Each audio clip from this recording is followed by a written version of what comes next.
తెలుగువారి పండగంటే పప్పుర్ణాలు ఉండాల్సిందే కదా. ఇవాళ రెసిపీ వచ్చేసి పూర్ణం బూరెలు అండి. 1 గ్లాసు మినపగుళ్ళు, 2 గ్లాసులు బియ్యం తీసుకుని నానపెట్టుకోండి.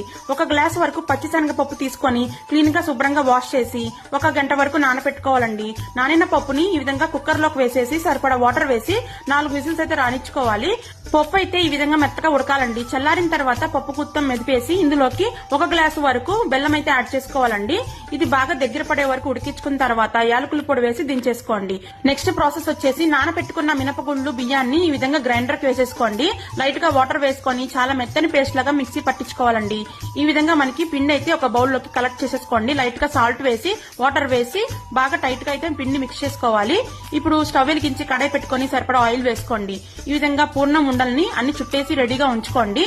పిండిలో డిప్ చేసేసి మీడియం ఫ్లేమ్ లో కాగుతున్న నూనెలోకి వేసేసి ఈ విధంగా గోల్డెన్ బ్రౌన్ కలర్ వచ్చే వరకు బాగా వేయించి తీసుకోండి. గీ వేసుకుని తింటే సూపర్ గా ఉంటాయండోయ్.